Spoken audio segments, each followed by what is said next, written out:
You're listening to Heroic Reflections, honoring the stories behind the service, hosted by Liam Steele. On this episode, Senior Master Sergeant Joanna Milne, United States Air Force. Born and raised North Reading, right? Went to North Reading High.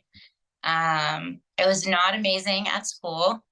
So I did apply all those things my parents had taught me to. Honestly, I barely graduated high school, right? Solely by the grace of my teachers, and because I had been involved in sports and doing different stuff for my teachers. Did they give me the opportunity after I signed my enlistment contract to earn my grades to graduate? So I really kind of didn't have an opportunity. Oh, hold on a second. We have a pop-in guest. Hi, Liam. Hey, how are you? How are You doing good? Yeah. Good. Enjoy your interview. Thank you.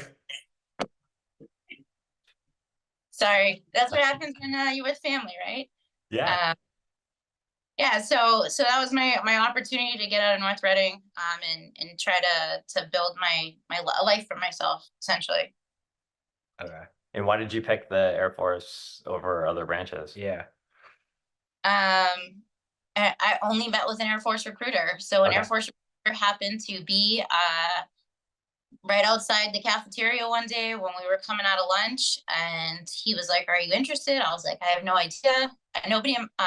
Nobody in my close family to me was military, right? That I kind of could talk to or knew their story. And so I met with him. I went down to the Liberty Tree Mall where his office was, and that was it. That was the end of the story.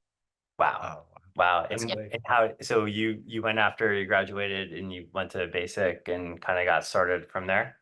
Yeah, so graduated end of June, and I enlisted my enlistment date is 6th July. So literally like a week after graduation, I was gone down to San Antonio for basic training. Okay. And then right after basic training is in the Air Force is our technical school. So my technical school is down there for a couple of months, and then off to my first duty station. And Where was that? It was Schriever Air Force Base in Colorado Springs. Okay. Okay. My brother-in-law lived there in Colorado Springs for about Yeah. 6 years. They actually just left there, but he lived on the other side of the academy, like on the south side of the academy. Mhm. Okay, yeah, Like, I was yeah. the first time for 6 years, and then I was stationed there a second time Okay. for like 2.5 years. But so total about 8 years of my career I spent in the Springs, which I absolutely love. Mhm. A lot of good outdoor activities and Yeah. hiking and stuff. It was super cool. What was your what was your journey like through the Air Force, and it sounds like now the Space Force? Like, love to hear about like some experiences that stick out for Yeah. you, and kind of what you'd like to share that you think would be interesting to those that want to learn more about what you've done and what you've contributed. Yeah, so enlisted airman, right? So had to climb my way through the ranks. Security forces is my career field. Okay. Well, essentially military police, right? Yeah. So I did that for 17 years. It is not an easy journey. A lot of shift work, male dominated career field. Mhm. Um, to earn my stripes the best way that I could. I had my daughter my first year in the military, so that was an interesting challenge to my journey. Mhm. But I think the biggest thing is that the hard work, the learning your job, becoming a technical expert, those types of things that I would say the old school generation that raised me in the military gave me that kind of, because this is right at the beginning of the war, right? Iraq. So operations tempos are high, and we have an old generation of Gulf War, Vietnam veterans kind of growing us and training us. Mhm. So we'll kind of experience. It gave me a solid foundation for everything else that was to come. So that was, I just did 6 years in Colorado Springs out there. And then I deployed out of there. I went to Iraq for 9 months. Okay. So security forces, we have a couple of mission sets when we deploy, right? Everything from ground-based operations, which is convoys and security, to base security. My job was base security out there, so we protected. They had the unmanned aircraft out there, Okay. so our the flight line so that those unmanned aircraft could take off, and kind of land, and we would go out and recover them when they crashed. And so that was a really interesting and unique experience. And yeah. Go ahead, ask me questions, because I can tell the whole story. But No, that's right. No, you take this anywhere you want. Like, just curious, like, after you did you come back to the States after that and back to your second round in Colorado Springs? Is that what happened? So after I came back, I had so they call it a line number for staff sergeant, right, to become an NCO. Okay. So to school as soon as I came back, I put my stripe on, and then I got orders to Hanscom Air Force Base in Massachusetts. Oh, wow. Yeah, so that was a unique blessing to go home, right, Yeah. to be again. So I spent about 3 years out at Hanscom. Okay. And that was a straight law enforcement mission. We had, a big base housing presence and schools on base and all of that stuff. So that was a really cool, different side, because I'd been doing a lot of security. So different side of my career. And then I took a set of orders back to Colorado Springs. Okay. Because I married my husband, who was active duty military. He's retired now.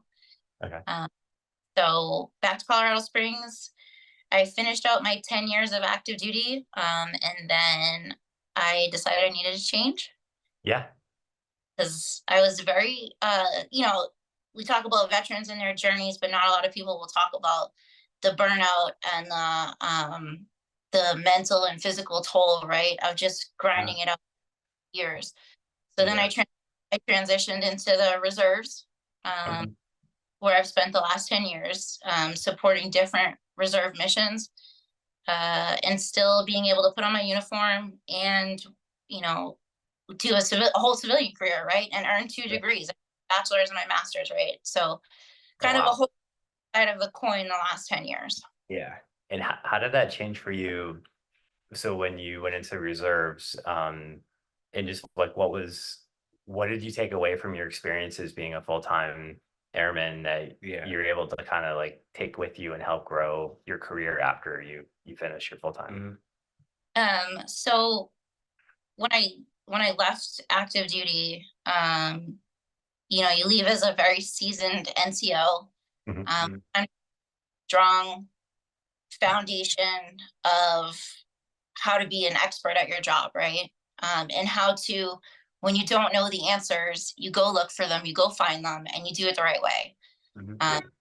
But that full-time life, in security forces gave me, like, you got to be the best of the best. You got to figure it out. And so transitioning and trying to figure out how to start a civilian life, how to keep my reserve journey going, how to continue to raise our family. Yeah. All of those things are built off.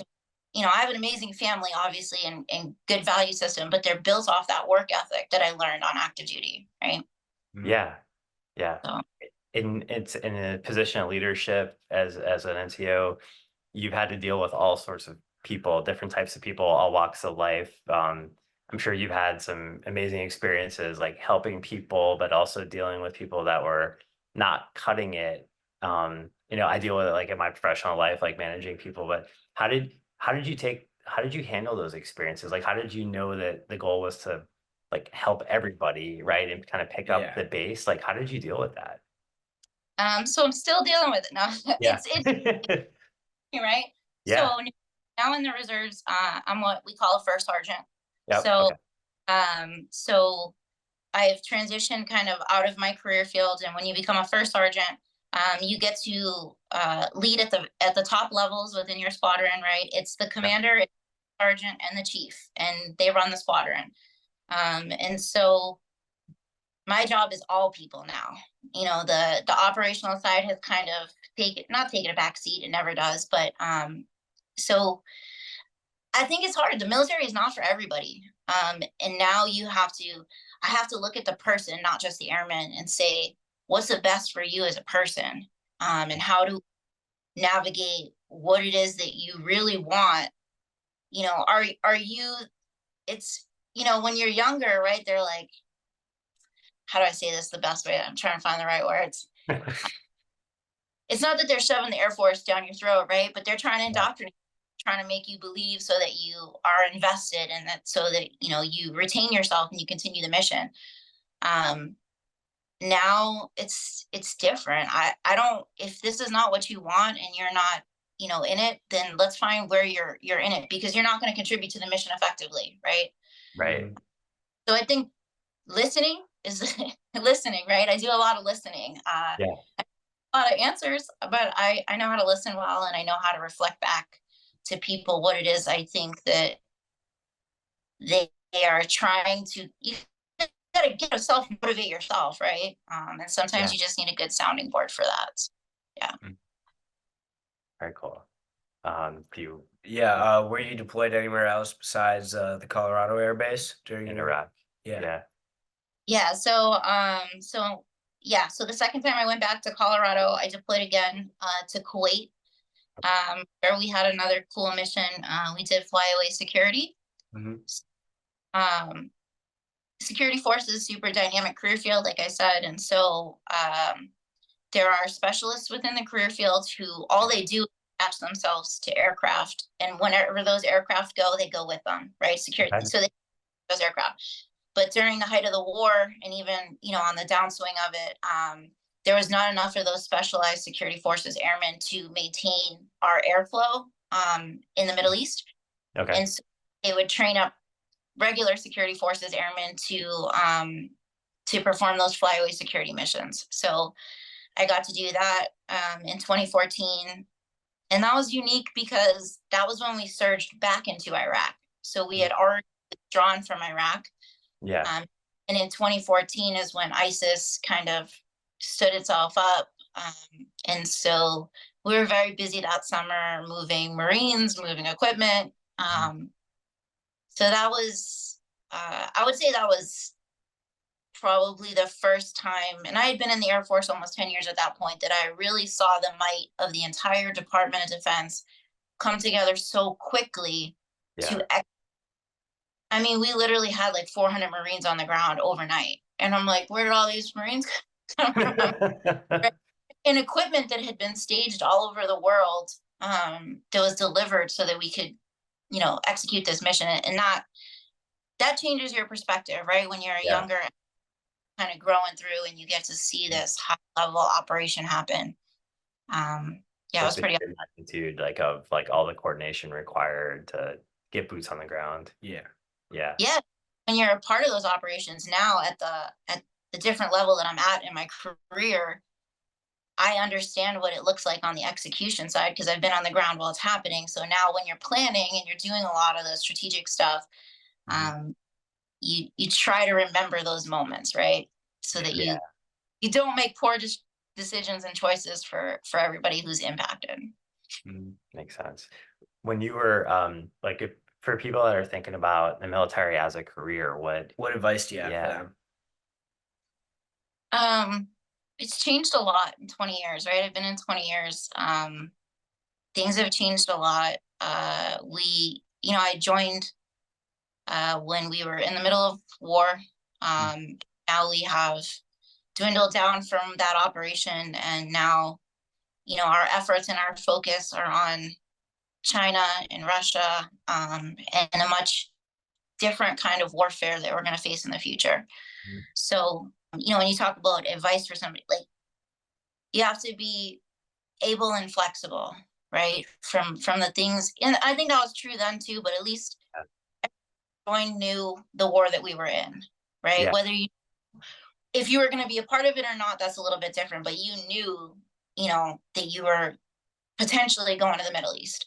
Now we don't know how it looks or where the next war happens or how it happens. And if you want to join, come with an open mind. There's amazing benefits. You can build an incredible life for your family.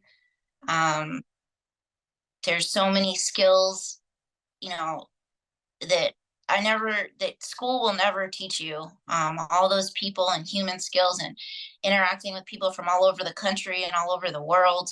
Mhm. I just think it's a great opportunity. I think everybody should serve in some capacity they can, and they're physically and mentally able to. Mhm. I think it gives you an appreciation. Like I said, I grew up in North Reading, right? So Yeah. it's a certain kind of community, and it gives you appreciation for that community, and it gives you an appreciation for all the other things that people just in America experience within their own communities. Yeah. That's what.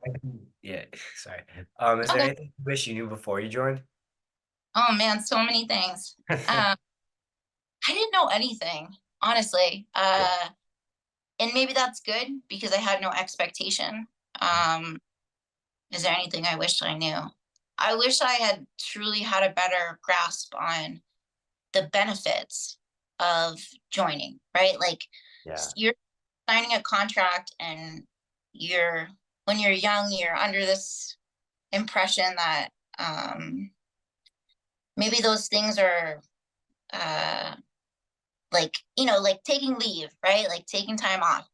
Like Mhm. that's something afforded to you, but it's not. It's something you've earned as a benefit, right? Right. Just like your healthcare benefits. And so having a better idea of those types of things, I feel like we do a disservice to people when we ask them to join, and then we don't explain all these other amazing things that come with it.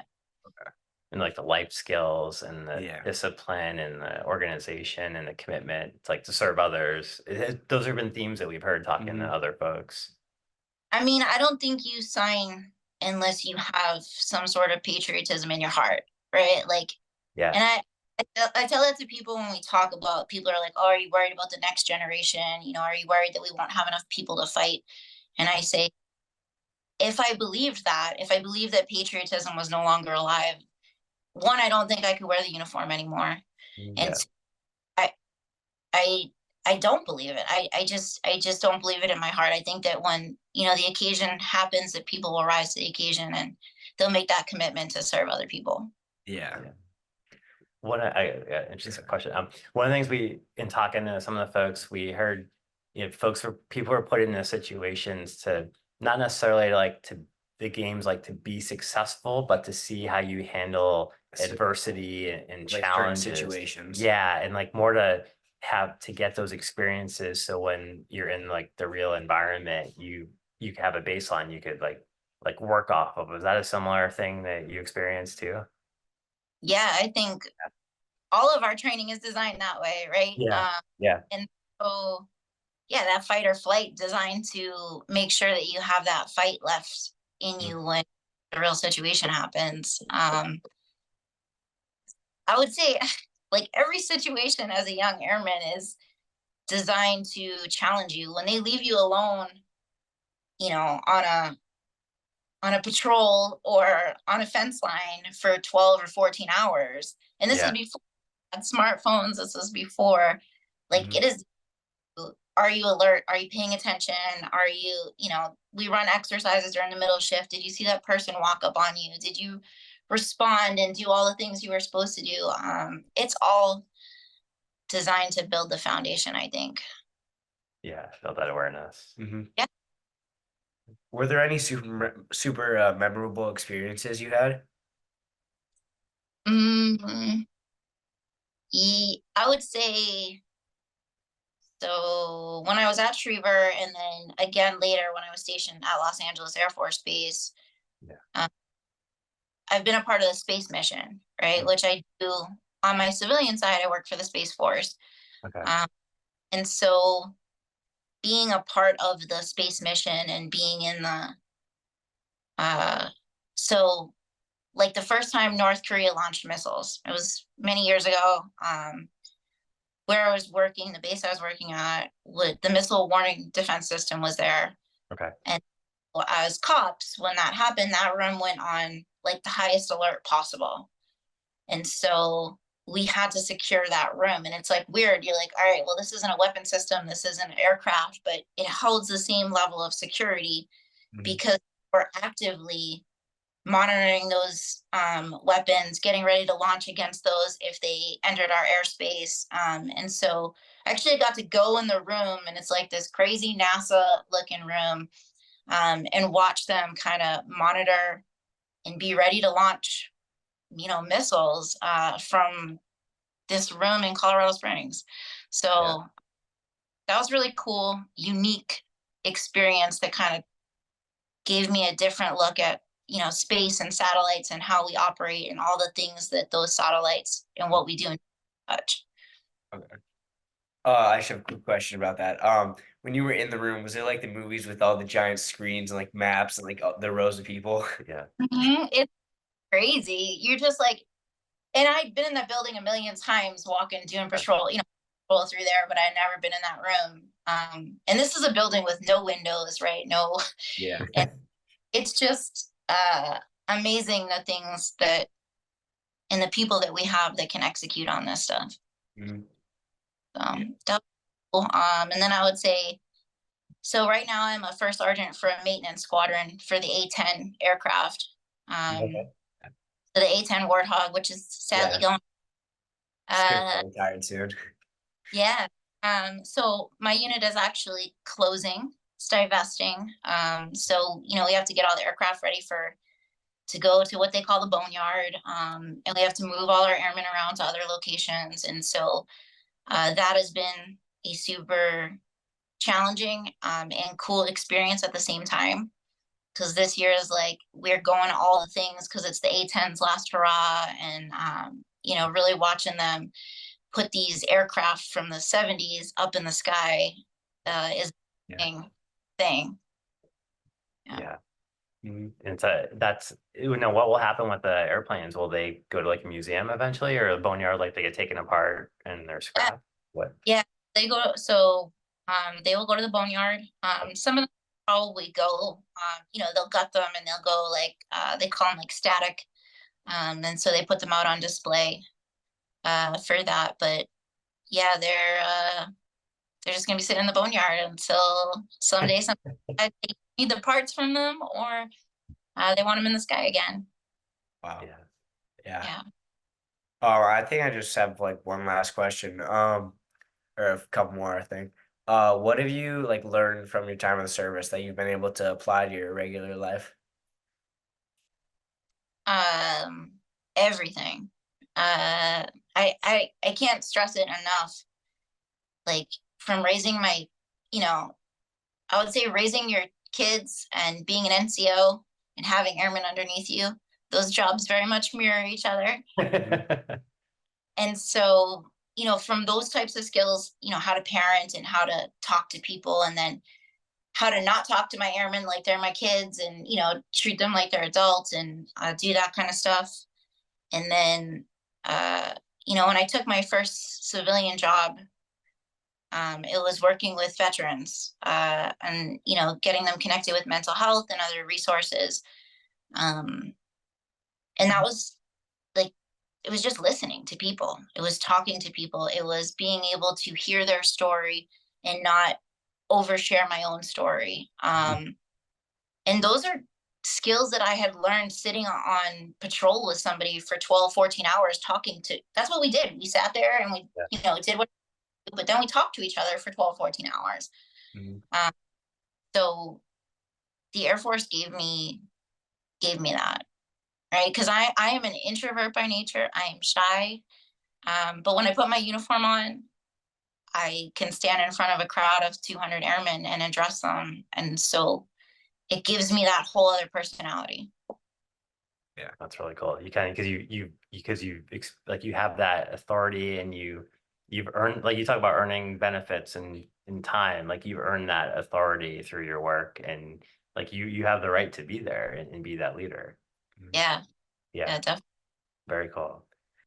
Yeah, thanks for doing this with us and volunteering your time. No problem. I appreciate you for doing this. So I think it's really cool. I'm excited to see it when it's done. Thank you for listening to this edition of Heroic Reflections, Honoring the Stories Behind the Service, hosted by Liam Steele.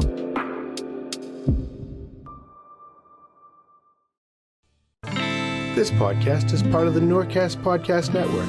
Check out more podcasts at podomatic.com/NORCAM.